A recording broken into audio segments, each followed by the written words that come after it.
Accounts Committee as listed against my name in today's list of business at serial number 3. Item number 4, Sri Anurag Singh Thakur. धन्यवाद speaker sir. I rise to present the 23rd report, Hindi and English version of the Standing Committee on Coal, Mines and Steel as listed against my name in today's list of business. Item number 5, Sri Kirti Vardhan Singh.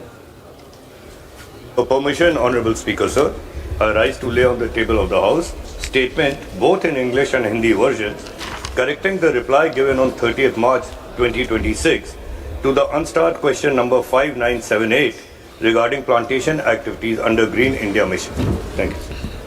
Item number 6, Sri Pankaj Chaudhary. मैं अपने वरिष्ठ सहयोगी श्रीमती निर्मला सीतारमण जी की ओर से निम्नलिखित संकल्प प्रस्तुत करता हूं. वित्त अधिनियम 2002 की धारा 147 के साथ पठित केंद्रीय उत्पाद शुल्क अधिनियम 1944 की धारा 3 खा के अनुसरण में यह सभा दिनांक 11 अप्रैल 2026 की अधिसूचना संख्या 14/2026 केंद्रीय उत्पाद शुल्क संख्या 272 अ 11 अप्रैल 2026 जिसका आशय हाई स्पीड डीजल पर विशेष अतिरिक्त उत्पाद शुल्क दर को बढ़ाकर 24 रुपया प्रति लीटर करने के लिए वित्त अधिनियम 2002 की 8वीं अनुसूची का संशोधन करना है. एक का एतदार अनुमोदन करती है. प्रश्न ये कि माननीय मंत्री द्वारा प्रस्तुत सांविधिक संकल्प को स्वीकृत किया जाए. जो सदस्य इसके पक्ष में हाँ कहें, जो सदस्य विरोध में ना कहें. मेरे विचार में निर्णय हाँ वालों के पक्ष में सांविधिक संकल्प स्वीकृत हुआ. अच्छा, नो वाले ये बता दो कि तुम्हारा इस बात पर विरोध किस लिए, बता दो. ये संसद है, विरोध बताओ ना, क्यों विरोध है बताइए.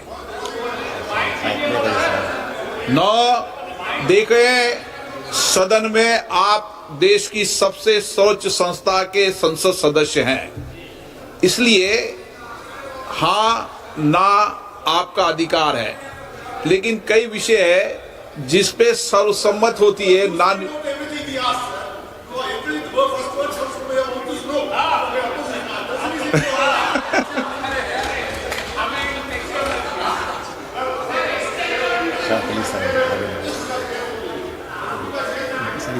हाँ सुनाओ.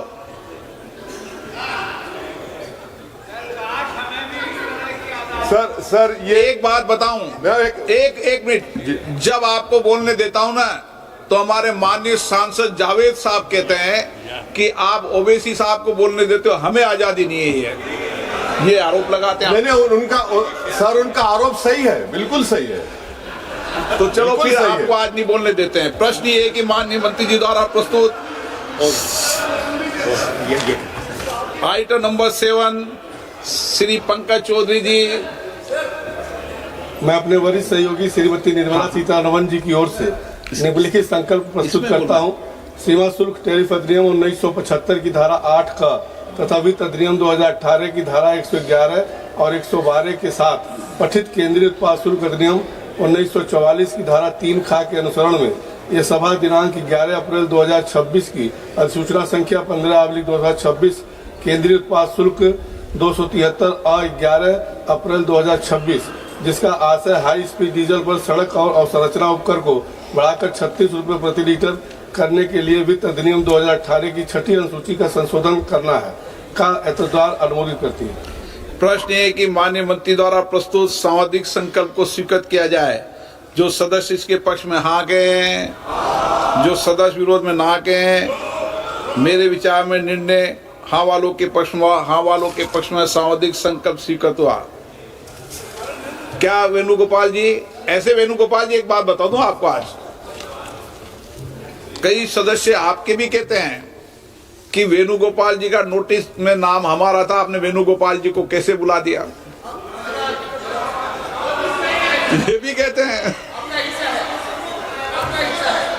वेणुगोपाल जी बोलते सर आज का आपका मूड अच्छा है. मैं तो कहता हूँ पूरे देश का मूड ही आज अच्छा होना चाहिए. मैं तो इस मत का हूँ. सर देखो Sir, in an extraordinary situation, sir, in an extraordinary situation, an extraordinary gazette notification that Okay. came इसमें yesterday night बता दें, 9:55. बता- okay. Sir, one point, sir. My point, sir. Two issues, sir. Yesterday morning, Honorable Law Minister introduced the constitutional amendment of 2023 Constitutional Bill. This gazette notification is to very clear. SO 90/2022E in exercise of the power conferred by the subsection 2 of the section 1 of the Constitution 166th Amendment Act 2023, the central government hereby appoint the 16th day of April विषय आपके 2026 दूसरे as the date on मान्य which सदस्य the provision of the said act. Sir, our question is only one question, sir. But 1 minute. Without notifying, sir, without notifying, how can the minister Okay. move an amendment for the court? आप बोलना चाहते हैं इस पे? चलिए, item number Shrimati के कनिमोजी।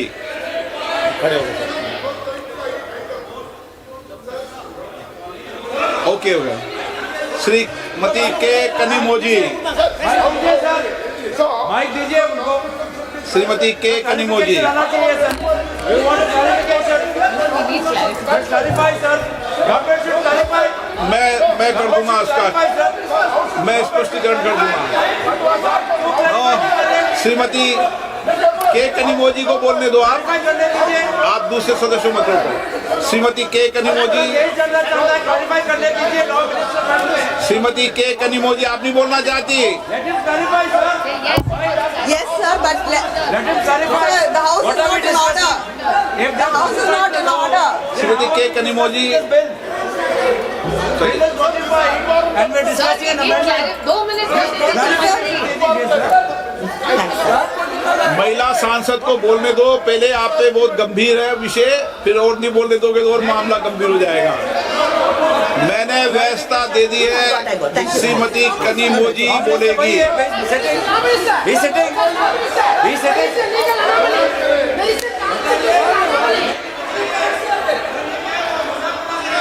श्रीमती के Kanimozhi,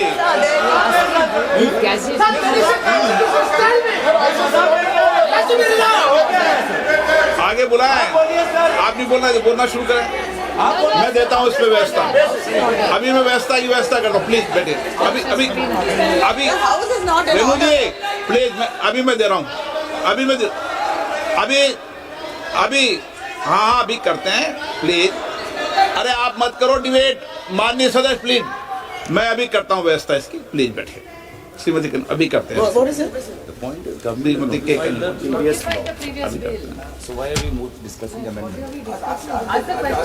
Yes, thank you, sir. Sir, the colleagues here have raised a very important point. The government has passed the bill, notified it. And what is the point?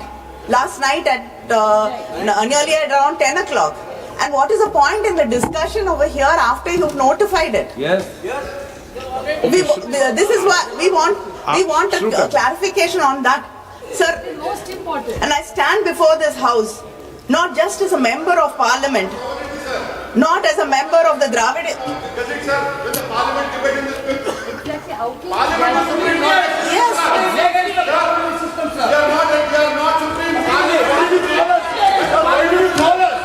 What is the logic of this bill?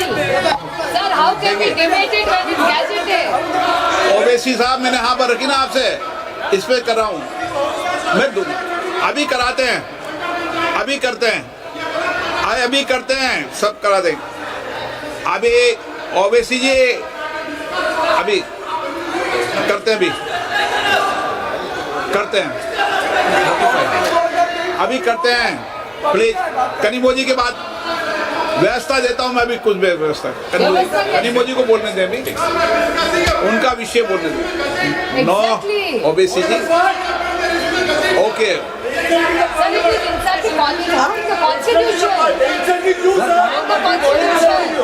Kanimozhi को बोलने दें। पहले clarification. Gaurav ji अभी करते हैं, अभी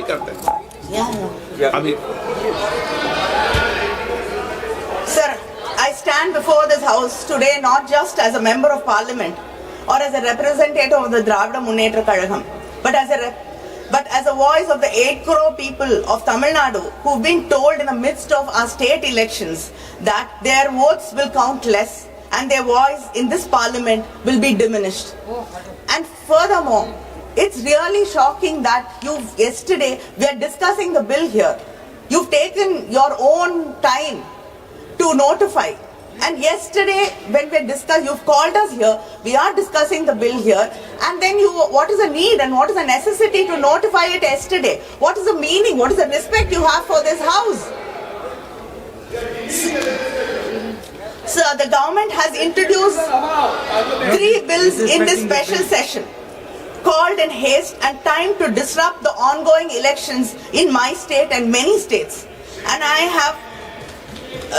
raised to oppose these bills on the behalf of my party and my state.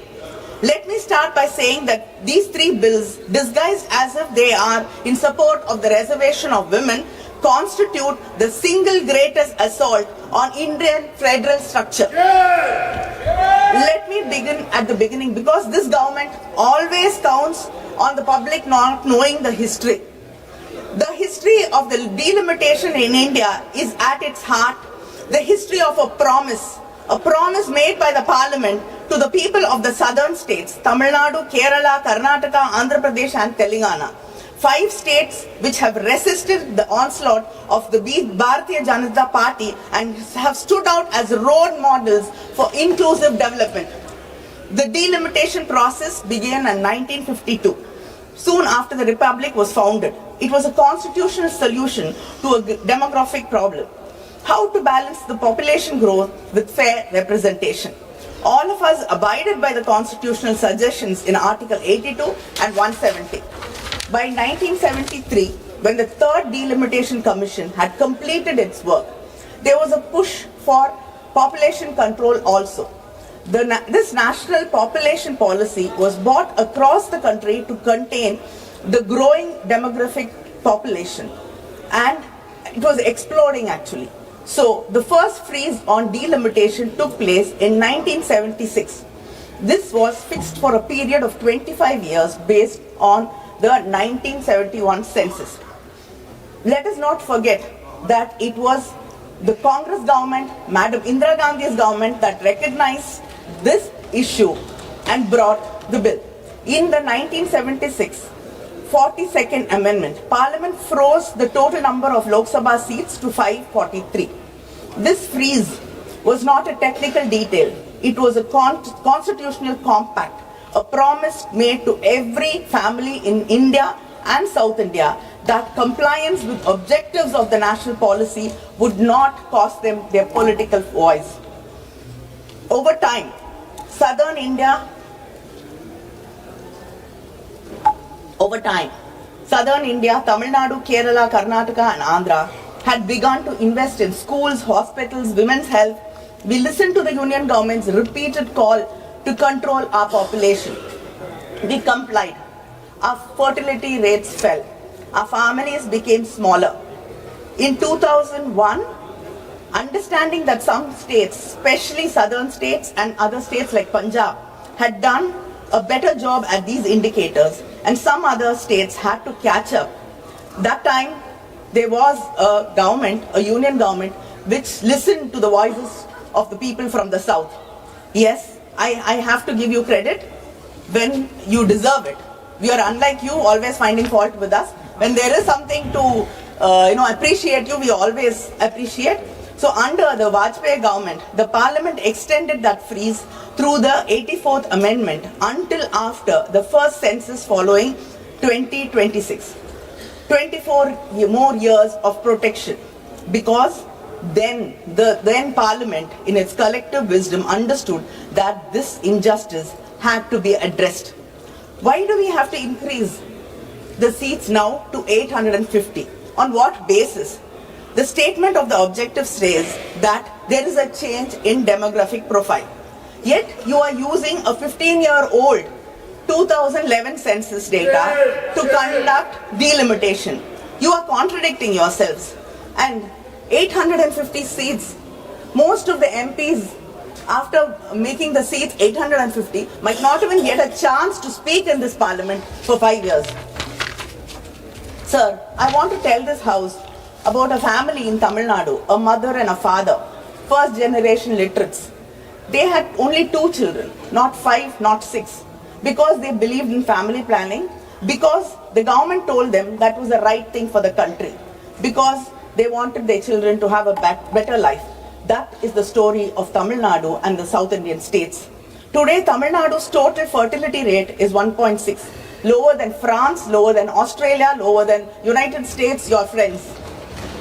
We have completed what the demographers call a demographic transition. Our population is stable, our women are educated. By every measure of human development, Tamil Nadu is a success story the country has to be proud of. But what does this government say to that family in Tamil Nadu? It says, sorry, you made a wrong choice. You made a mistake by listening to us. You made a mistake by listening to this, because you cared about this country. Because you put the country first, you have to suffer. We are going to reduce your representation. Uttar Pradesh's population has grown by 120% since 1971. Tamil Nadu's only by 15%. And contrary to what the Home Minister said yesterday, Clause 4 of the delimitation bill clearly states that the allocations of seats will be on the basis of the latest census figures. The Home Minister says one thing, the bill says another thing. Now the latest available census is 2011. But again, according to the 2011 formula, UP gains 13 seats. Tamil Nadu loses 11 seats. But the Home Minister yesterday told us that by increasing 50%, Tamil Nadu will gain 39 seats, and which has 39 seats will gain 59. Sir, our ideological leader Periyar taught us, justice is not giving every person the same thing. Justice is giving every person what they need and what they deserve. But unfortunately, your government thinks what it needs and what it deserves is what the whole nation deserves and what the whole nation needs. Other than this, let me state 2 critical legal issues present in the bill. The Constitution bill says that the delimitation will be based on such census as Parliament may by law determine. This is vague and leaves everything open. This literally means that whichever party has a majority in Parliament gets to decide which census it is used to draw the electoral map of this country. Today, you might choose 2011. Tomorrow, you can choose 31. And day after, it can be 1991. This shows a non-application of mind, or a mind determined to push its own agenda on this country. Second, the Delimitation Commission will be chaired by a retired Supreme Court judge, appointed entirely by the Union government, with no consultation with the Chief Justice of India, no consultation with any state government, and no parliamentary confirmation. As per Clause 5 of the Delimitation Bill, the states get so-called associate members, 5 MPs and 5 MLAs, who are not allowed to vote, who are not allowed to sign the Commission's decisions, not allowed to do anything except sit and watch from the wings. The Home Minister said 50% increase across the state. I want to know what happens when the Delimitation Commission does not agree to the Home Minister's suggestion. Are you going to bulldoze the Delimitation Commission also, like what you are usually used to doing? Or will the government then challenge the orders of the Delimitation Commission? Because the Clause 10(2) of the Delimitation Bill 2026 says, after the publication of the orders by the Delimitation Commission, these orders cannot be questioned in any court. Where should we go seeking for fair delimitation in such a case situation? Where is our guarantee? The Constitution in Article 368 says that amendments affecting the representation of states in Parliament must be ratified by at least half the state legislatures. Not just passed by Parliament, ratified by the states. If this government is so confident that the delimitation bill is fair. Why don't you place these bills before the Tamil Nadu legislature, before the Kerala legislature, before the Karnataka, or before any legislature? If the government truly believed in cooperative federalism, the slogan they've used 1,000 times on different stages, why are you running away from the state legislatures? Have you even called for a meeting? Have you even consulted with the chief ministers? Have you even spoken to the state? Have you bothered? The government passed the Women's Reservation Bill in September 2023 with great fanfare. The Prime Minister called it the civilizational commitment. But they put a condition in this very act. Women's reservation would only work after the 2021 census, which is not scheduled to happen till next year. When was the 2021 census supposed to happen? In 2021. But what happened? You said because of COVID, you had to postpone the census. Then you said operational reasons we could not hold the census. And then by simply not talking about it, you did not hold the census. So the largest democracy in the world, the country that invented modern census, could not conduct census in this country. And now that it is politically convenient, they want to use 2011 census to redraw the map of the Indian democracy. They postponed the census and now they are rewarding themselves with the old census. Sir, I really admire. You're the only government which can turn its failure into a political advantage. Look at when this special session has been called in the midst of election of 5 states. And to speak about timing, because timing is everything in politics. And the timing of this bill are so nakedly, breathtakingly political, I'm almost impressed by the audacity of it. The entire opposition asked you to hold this session after the elections. You ignored it. And yesterday you told us that giving women their rights, bringing these bills are of utmost urgency. You cannot even wait for 2 weeks. But you came to government in 2014. The entire opposition has been requesting you to bring the Women's Reservation Bill. All the leaders in the opposition have written to you. Our leader, our Chief Minister M.K. Stalin has written to the Prime Minister saying that the bill should be passed. The DMK Women's Wing had a rally in Delhi asking for the bill to be passed. We've raised this issue thousands of times in Parliament. And for more than a decade, you did not see or understand the urgency. But today, you can't even wait for 2 weeks. And you want to believe us that you care about women's rights. Sir, this is not constitutional reform you're talking about. This is an electoral rescue strategy in these states because you are not going to do well in most of the states.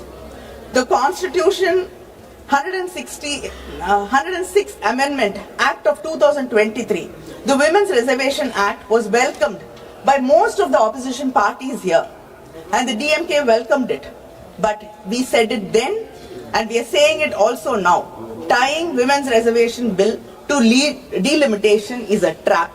It was designed so that you could never have one without the other, so that the BJP can say, if you oppose delimitation, then you're opposing women's rights. If you oppose the destruction of Tamil Nadu's representation, you are against women. The BJP is using women of India as a human shield for its electoral ambitions.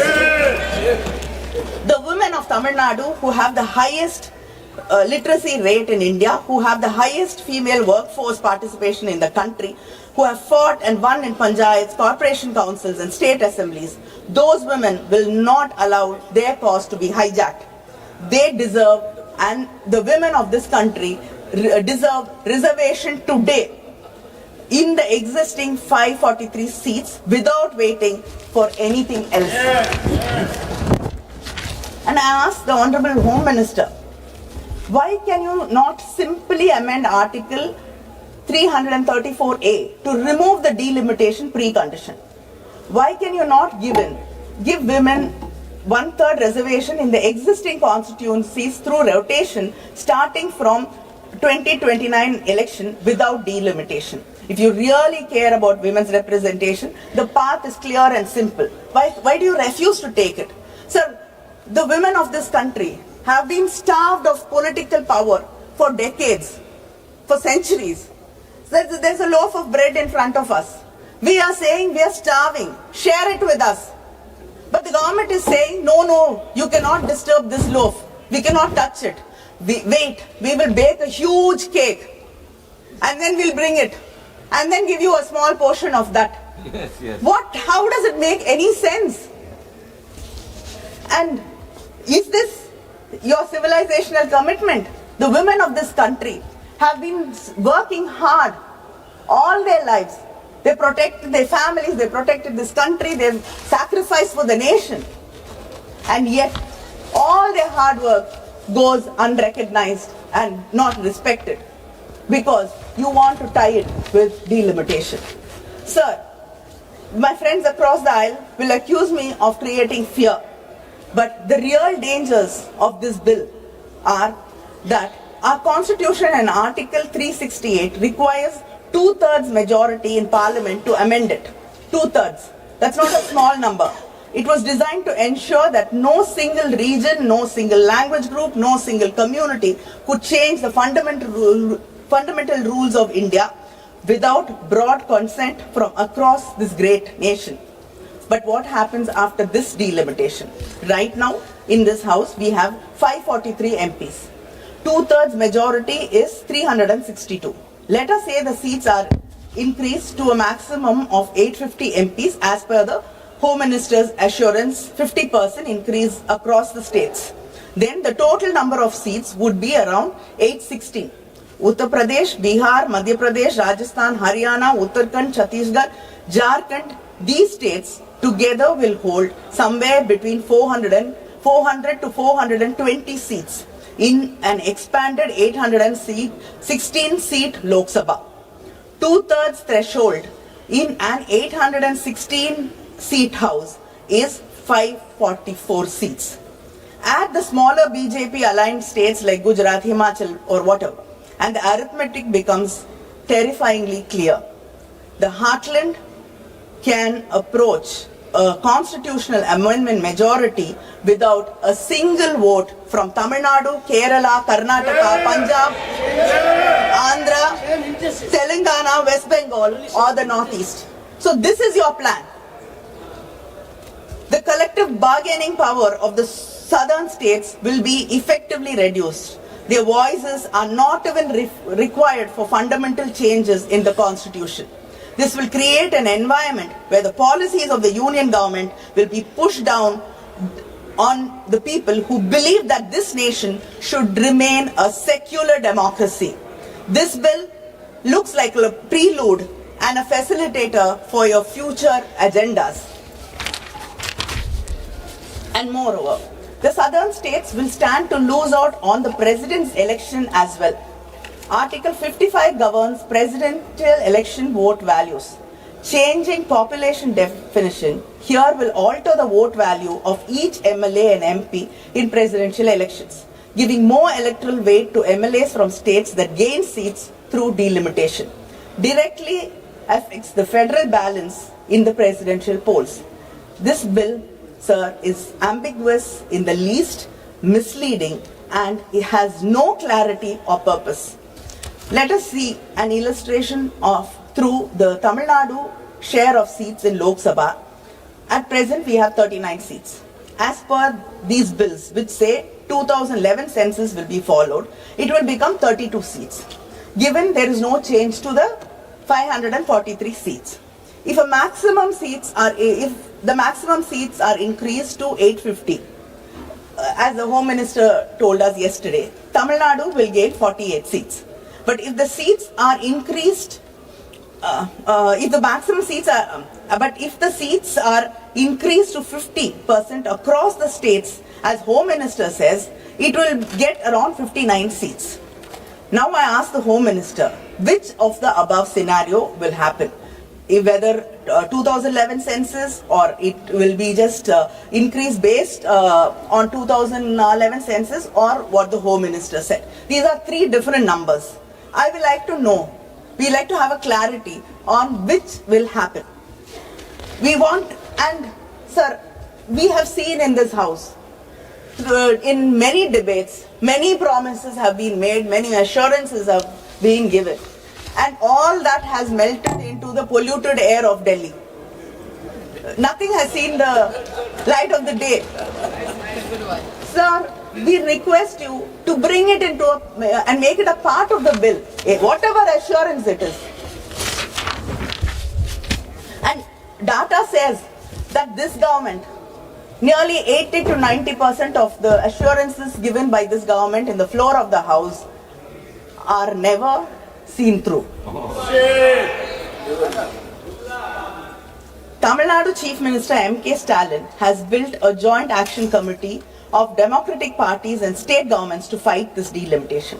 We have held all-party meetings in Chennai, we've passed resolutions, we have written to the Prime Minister, we have demanded that Parliament not rush these bills through in a special session called without adequate notice, without standing committee examination, without even the courtesy of consulting the states whose future is being decided.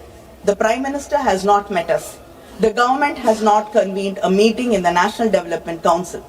The Interstate Council, which exists exactly for this reason, has not been convened. Instead, they called a special session of Parliament and scheduled these bills for passage in a matter of few days. Sir, this is not cooperative federalism. This is just calculative politics. In S.R. Bommai and versus Union of India 1994, the Supreme Court has stated that states have an independent constitutional existence and they have as important role to play in the political, social, educational and cultural life of the people of the Union. They are neither satellites nor agents of the center. In the Rameshwar Prasad versus Union of India 2006, the Supreme Court held that the basic principles of federalism is that the legislative executive authority is partitioned between the center and the states, not by any law to be made by the center, but by the Constitution itself. That is what the Constitution does. The states under our Constitution are in no way dependent upon the center for their legislative or executive authority. The center and the states are co-equal in this matter. Unfortunately, this government does not recognize the rights of the states. It simply thinks we are here to serve the masters in Delhi according to their diktat.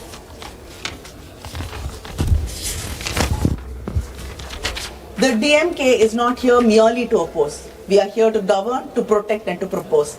The Tamil Nadu and the DMK demand this government should implement the women's third reservation bill immediately in the existing 543 seat Lok Sabha through rotational reservation, de-link it completely from delimitation exercise. Then we can support this bill. The women of India should not be made to wait for a delimitation exercise that serves the BJP's political interests. Withdraw these three bills immediately and refer them to a joint parliamentary committee that includes representation from all states and all parties. Do not rush a 25-year electoral map through a special session in 48 hours. Convene a constitutional conference of all state chief ministers to deliberate on the delimitation framework before any legislation is enacted. India deserves that consultation. And our chief minister, our party president, sir, yesterday has promised the people of Tamil Nadu that not one seat will be lost on his watch. And yesterday, when the DMK floor leader mentioned in Parliament that our leader, M.K. Stalin, hoisted a black flag, you dismissed it by saying that black flag or blue flag does not matter. You brushed it aside. Yes, sir, you brushed it aside by saying a black flag or a blue flag does not matter. A black flag is a sign of protest. Yes. A sign. Yes. a sign to say we will stand up and fight and we shall not give up. And I like to remind you that a blue flag, sir, is the color Dr. Baba Saheb Ambedkar chose for his party flag.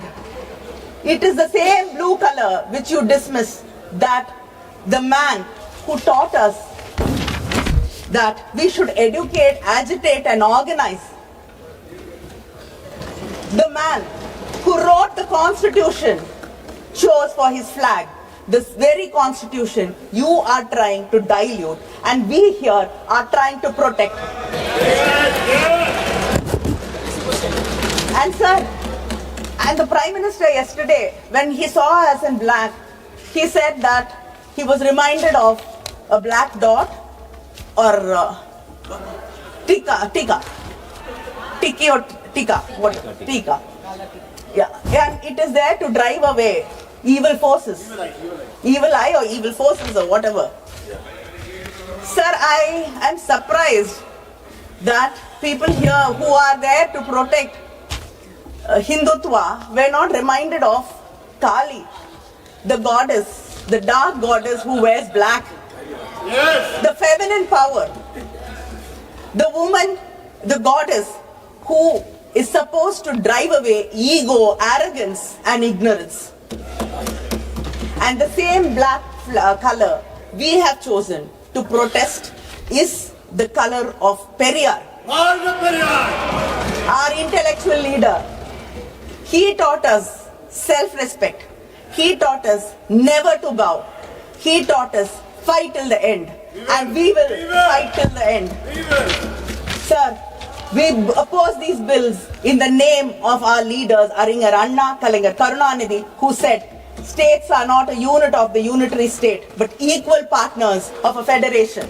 In the name of our Chief Minister, M.K. Muthuvel Karunanidhi Stalin, who even in an article today has said that this bill should be withdrawn. A fresh bill should be introduced and placed in public domain at least for 3 months for wider consultation. He says, the moment calls for reflection, non-expediency, deliberation, not haste. If the Constitution is to endure as a charter of trust, its amendment must be guided by principle anchored by fairness, restraint and fidelity to the Republic's enduring integrity. Tamil Nadu போராடும், Tamil Nadu வெல்லும். நன்றி, வணக்கம்.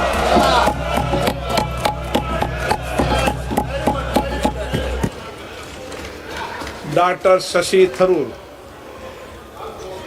Thank you very much, Mr. Speaker. I must say that we all strongly endorse the very impressive presentation by the Speaker before me, sir, because this is a matter that touches the very soul of our democracy, the representation of half of our population in the hallowed halls of our parliament. And for decades, the Women's Reservation Bill has been long promised, frequently discussed, perpetually delayed, like waiting for Godot of our political system. Today, we stand at a threshold where there is remarkably a near unanimous political consensus in favor of women's reservation. Every major party in this House recognizes that the time for tokenism is over and the era of equal partnership must begin. And yet I'm finding myself deeply perturbed by the legislative exercise before us.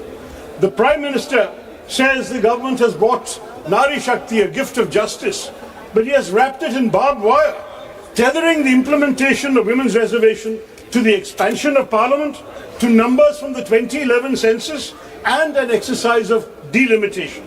Why, Mr. Speaker, why must we entangle a moral imperative with a demographic minefield? Women's reservation is ready for harvest. खेत की फसल काटने के लिए तैयार है दोस्तों. It can and should be implemented immediately based on our existing parliamentary strength.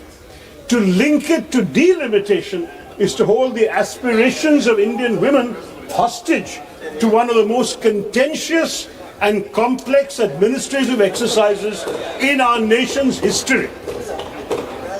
Sir, delimitation is not a mere bureaucratic rearranging of maps. It is a profound shift in political power that is intended.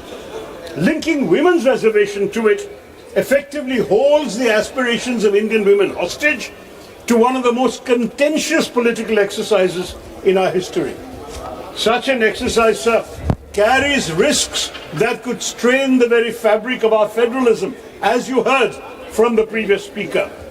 Any delimitation exercise is fraught with complications that could tear at the very fabric of our federalism.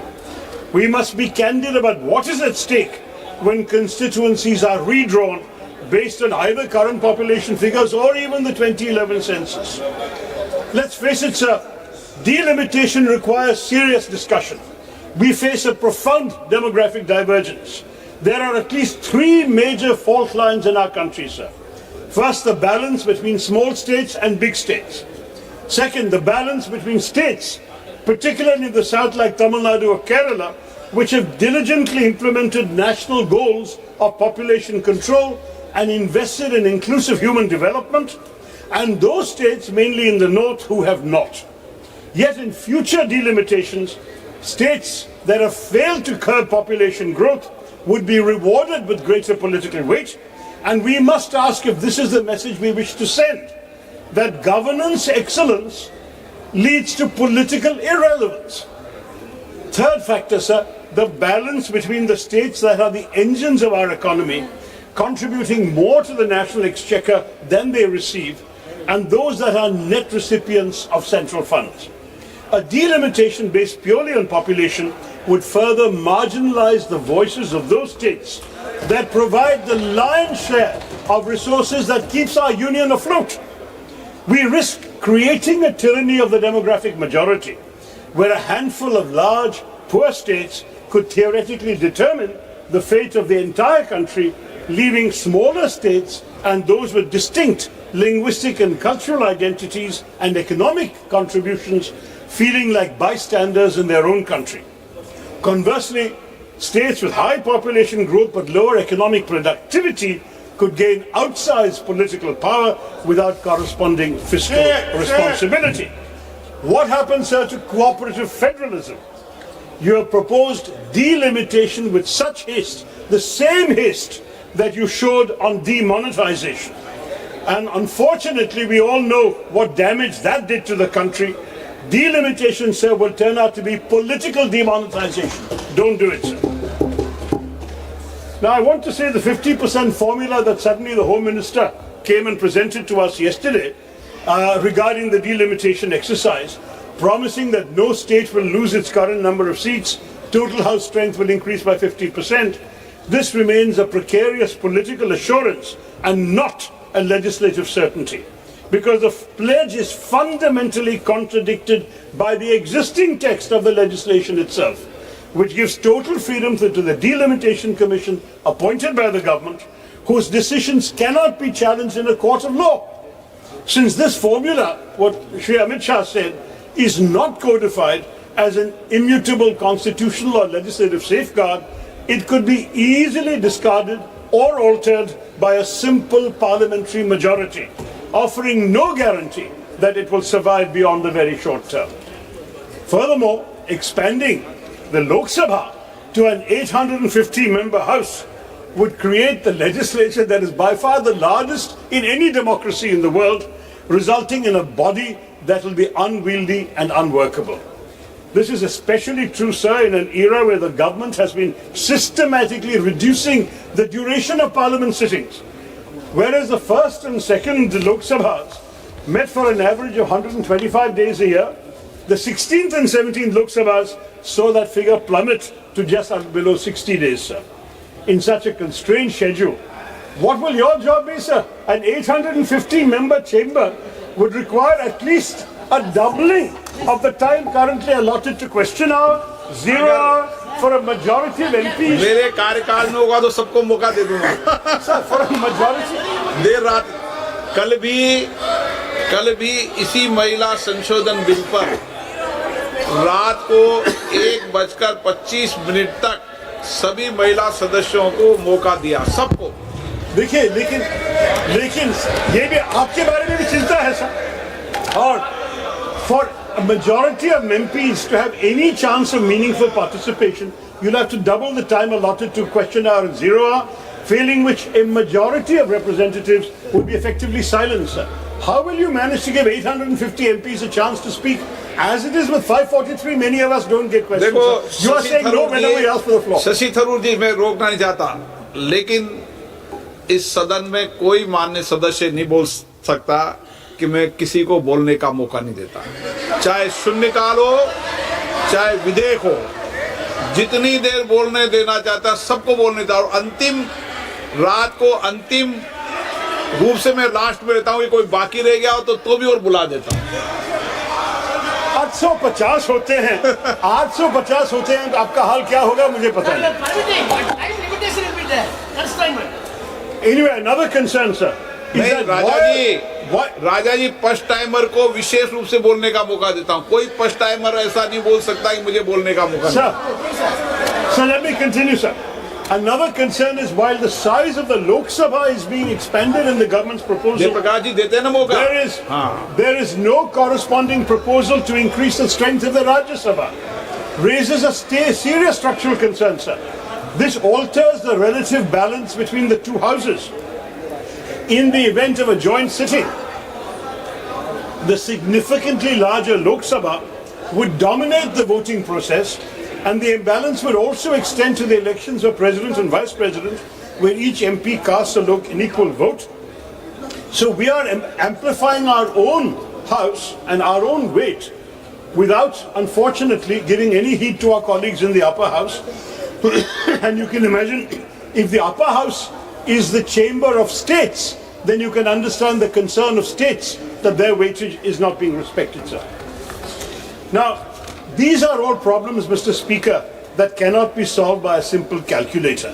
They require a great compromise. A historic settlement is needed in our country that ensures that no region feels diminished. And sir, even though one of the BJP speakers had criticized me for making some suggestions from international examples, let me say there is no harm in looking to international examples where diverse unions have grappled with this exact tension.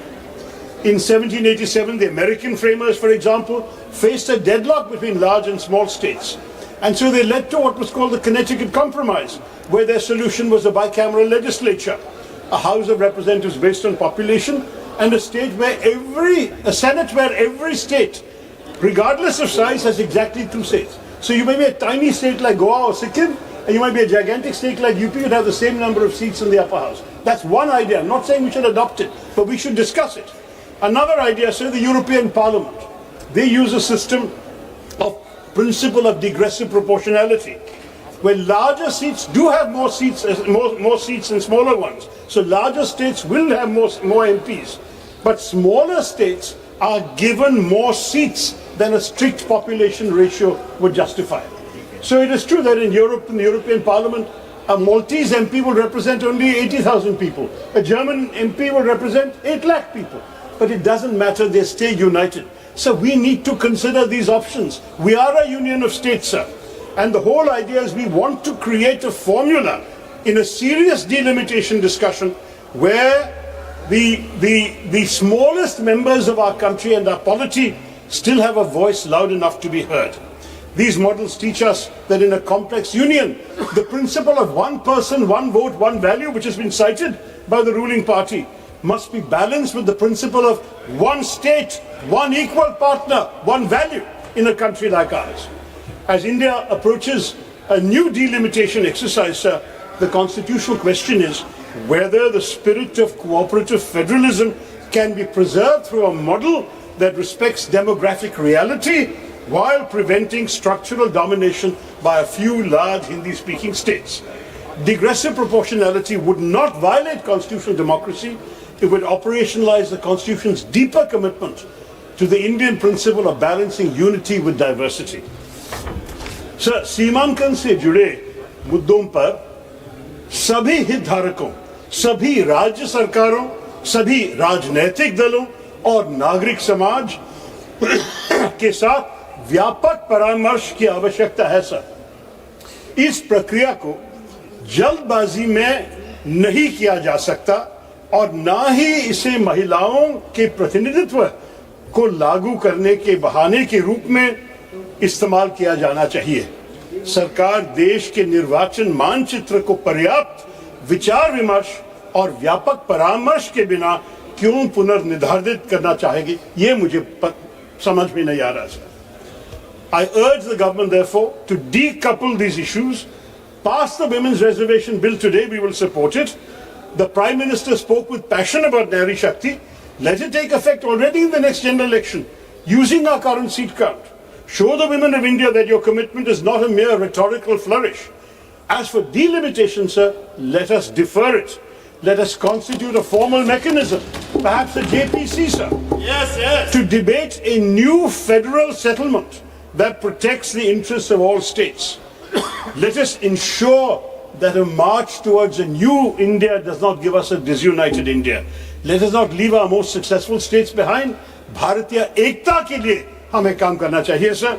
Let us give women their due now. Mahilaon ko Nari Shakti hi de de, or give our nation, our union of states, the time it needs to solve its demographic challenges with wisdom and not just arithmetic. बस मैं यही कहना चाहता था संक्षिप्त में sir. Thank you very much for listening to me. It's a plea to the government. Please be sensible about the larger interests of the country and not the short-term interests of the ruling party. Jai Hind, sir. Shri P.V. Mithun Reddy.